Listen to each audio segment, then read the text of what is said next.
this is the sort of utopian moment before the outbreak of contending localisms in Hong Kong.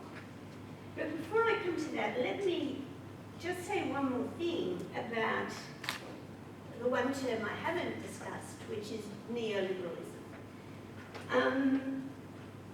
I quoted in my abstract David Harvey, who, for my money, in his little book, A Brief History of Neoliberalism, gives one of the most usable explanations of what neoliberalism is. He sees it as two things: a utopian project to realise, or to make real, a theoretical design for the reorganisation of international capitalism, and secondly, a political project to re-establish the conditions for capital accumulation and restore the power of economic elites, which was eroded a great deal in the second half of the 20th century. Now, he thinks of these two projects, the political one has dominated, and the theoretical one, which Trump now appears to be abandoning, has not been particularly successful, and there are tensions between these two things. And there's also a lot of unevenness. We had a discussion in the lovely class I did here about how some parts of urban China, some parts of southern India, there's a euphoric phase to neoliberal deregulation and expansion of jobs. I lived through that in the 1980s. It was great. We threw away our hippie rubbish, got great clothes, and you could make money doing cultural interesting things. Hong Kong today, and I think Australia, the relentless pillaging of the little that most people have left is shamelessly visible and naked. And when you get to that end game of taking even more resources, it's like flow up or rip up rather than trickle down economics. It starts to get sort of fairly ugly.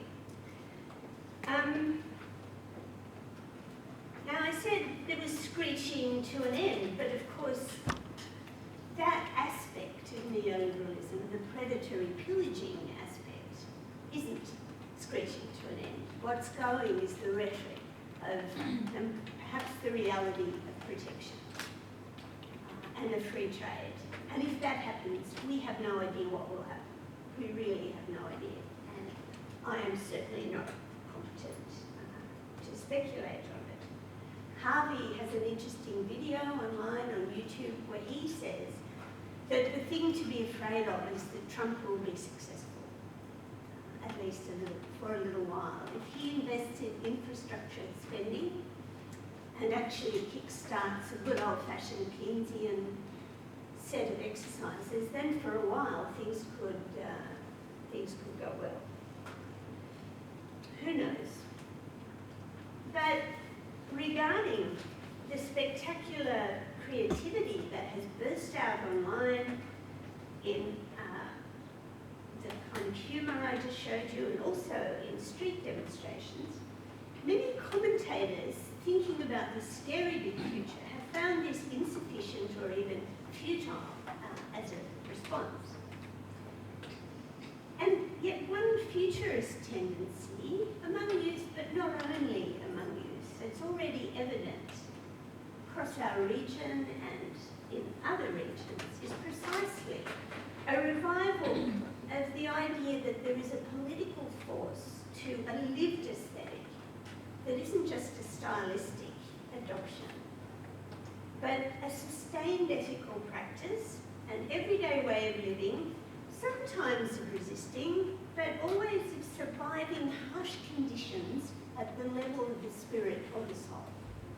Now, this is not a new thing. You can trace it right back. I think the first big modern theorization is in